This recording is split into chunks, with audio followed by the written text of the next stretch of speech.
My wife laughed when I said, "You're not sleeping with me," and I watched as the expression on her face shifted slowly from amusement to confusion to disbelief, not because she didn't understand me, but because she had no idea how long I had carried this weight in silence, the night spent tossing and turning, wondering if we had lost more than intimacy, if we had lost the connection that had once bound us together, and finally, after months of avoidance, I found the courage to speak honestly. Telling her, I want a life where we're truly present with each other, not just existing under the same roof, not just performing routines without meaning, but a life where we feel seen, heard, and valued by one another. And the words hung in the air like a fragile bridge between two people who had slowly drifted apart, a bridge neither of us had realized we needed to build until now. She looked at me, tears welling up, because for the first time, I had removed the armor of politeness, humor, and resignation, and shown her the depth of my vulnerability, the longing for connection, the desire for intimacy that went far beyond the physical and into the emotional, the kind that requires trust, patience, and honesty.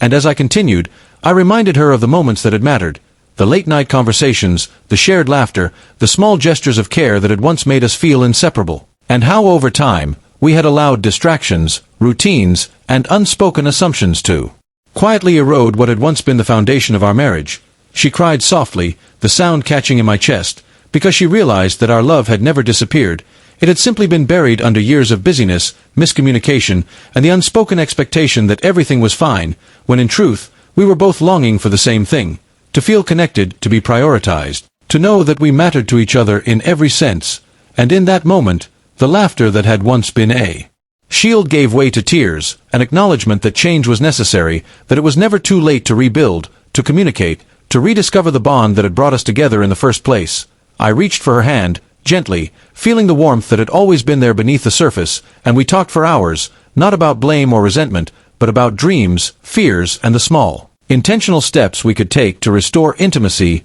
trust, and emotional closeness. And as the night deepened and the world outside grew quiet, I realized that the moment of honesty, the simple act of admitting what I wanted and needed, had become the turning point, a chance to reconnect in a way that neither of us had imagined possible, to create a marriage built not on assumption or routine, but on presence, attention, and the courage to speak openly. By the time we fell asleep, curled together under the soft light of the bedroom, there was a sense of peace and renewal, a quiet understanding that our love, though tested, was resilient, and that laughter and tears, honesty and vulnerability, could coexist to bring us closer than we had been in years, proving that sometimes the hardest words to say are the ones that lead to the deepest connection, and that expressing your needs, your desires, and your longing for intimacy is not weakness, but the strongest form of love, a love capable of transforming doubt into understanding, distance into closeness, and silence into a conversation that could last a lifetime.